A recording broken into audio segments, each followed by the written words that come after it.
Hello everyone, welcome to Students Point. This is 14th of January and we are going to see all of the important questions for the day. So pay your attention till the end. And to get PDF of all these videos, you can join us on Telegram by writing the channel's name, Students Point. On Telegram, you will also get the notification of all the latest important videos. Also, if you want, you can follow us on Instagram as well by writing the channel's name, The Students Point. And if you find the video useful, then don't forget to like the video and do share the video with your friends and loved ones. Also, don't forget to press the subscribe button and the bell icon below to receive the notification at the earliest. Let's begin now. Here is a question for the day, and everyone has to answer this question in the comment section. The question is, the United States recently designated which country as a state sponsor of terrorism?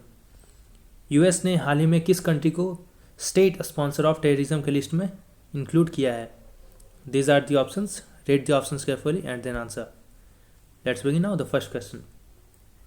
World Health Organization अपने partner agencies के साथ हाल ही में उन्होंने inform किया है that they are going to establish a global stock pile of vaccines to control future outbreak of this disease. तो वो ईबोला डिजीज़ को कंट्रोल करने के लिए global stock pile of vaccines को बनाने वाले हैं और लगभग वो 5 लाख वैक्सीन्स को स्टॉक करके रखेंगे. WHO और उनके पार्टनर एसोसिएशंस जैसे कि UNICEF, Doctors Without Borders, Red Cross, Red Crescent societies jointly इस स्टॉक पाइल को मैनेज करेंगे to allow countries to tackle future Ebola epidemics by insuring timely access to vaccines. Next question now. The 2023 FIH men's hockey World Cup is scheduled to be held in. तो ये होगा उड़ीसा में. So here C is right answer. Odisha में कहाँ? तो in Bhubaneswar and in Rourkela. और international hockey federation mains hockey World cup जो 2023 में होगा, ये ऐसा चौथी बार होगा जब इंडिया इसे होस्ट कर रहा है.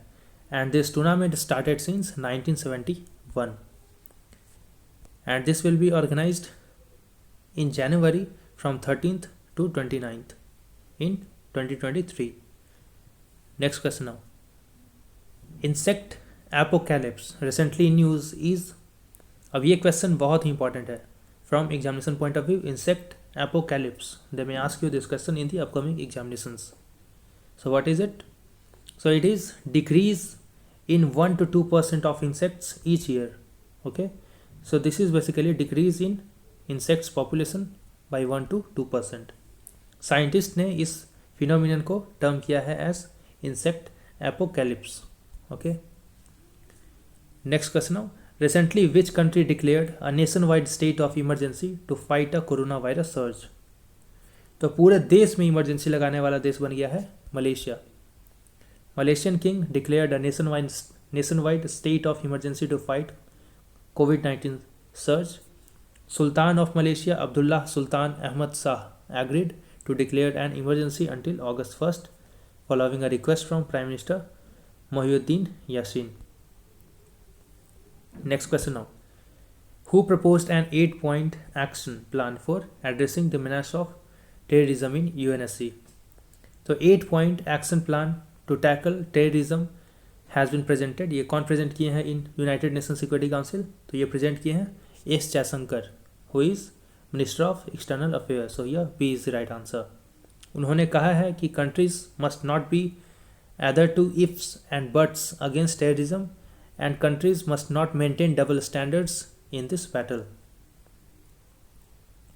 Next question. भारत बायोटेक ने हाल ही में एक एग्रीमेंट साइन किया है Precisa Medicamentos for the supply of Covaxin. तो ये प्रेकिसा मेडिकामेंटोस किस कंट्री की है, या फिर ये जो एग्रीमेंट साइन किया गया है वो किस कंट्री के साथ किया गया है? और ध्यान दें, कोवैक्सीन जो है इंडिया का पहला इंडिजिनस वैक्सीन है फॉर COVID-19. तो ये साइन किया गया है ब्राज़ील के साथ. ओके, सो ये C is right answer. Covaxin जो कि डेवलप किया गया है by Bharat Biotech in collaboration with ICMR, that is Indian Council of Medical Research, National Institute of Virology. और भारत बायोटेक ने एग्रीमेंट साइन किया है to transfer it to Brazil. If you have found the video useful till now, then don't hesitate to do like the video and do share the video with as many friends of yours as you can. Also, don't forget to press the subscribe button and the bell icon to receive the notification at the earliest. Next question now, India में हाल ही में first lithium reserve मिला है in the igneous rocks in Marlagalla Allapatna region. तो ये reason कहाँ पे लोकेटेड है?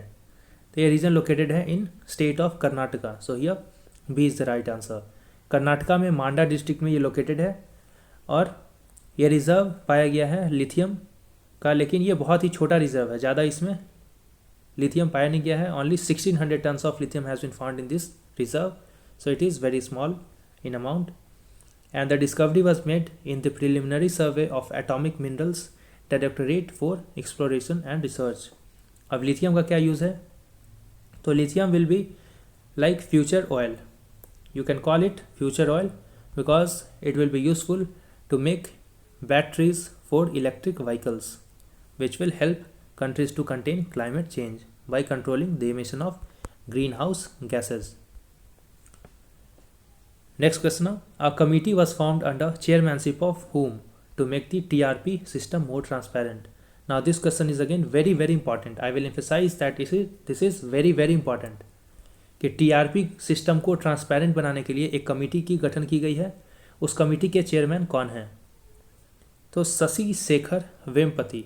Shashi Shekhar Vempati is appointed as the chairman of TRP. अब वो TRP को आपसे ये फुल फॉर्म भी पूछ सकते हैं. Remember, it is television rating points. Television rating points. Television rating points क्या होता है? ये एक्चुअली रेट करता है कि कौन सा शो टेलीविज़न में ज़्यादा देखा जा रहा है बाई पीपल. हालांकि ये ऑल ओवर इंडिया सर्वे नहीं है, बल्कि ये एक्चुअली कुछ 1000 लोगों पे एक मशीन लगाया जाता है और उस मशीन को ट्रेस किया जाता है कि कौन सा एपिसोड या कौन सा शो ज़्यादा टाइम तक उन हाउसेस में जिनमें ऐसा कोई डिवाइस लगाया गया है वो चलाया जा रहा है उन शोज़ को. और जो शो सबसे ज़्यादा चलता है, ड्यूरेशन ज़्यादा देखा जाता है, उसी को कहते हैं शोज़ विथ हाईएस्ट TRP और चैनल विथ हाईएस्ट TRP. तो इसका बड़ा ही गेम है. तो ऐसे में TRP को मोर ट्रांसपेरेंट बनाने के लिए union information and broadcasting minister has set up committee under the chairmanship of Shashi Shekhar Vempati. Okay, next question now. Which country's space agency announced to launch its launch vehicle called as H3. तो H3 नामक launch vehicle launch करने का decision लिया है Japan ने. So here C is the right answer. Again this question is important.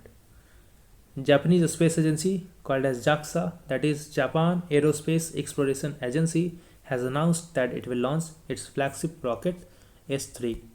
So I hope you have found the video useful. Do like and do share the video, subscribe and press the bell icon. We'll meet again in the next video. Until then, stay safe and thanks for watching.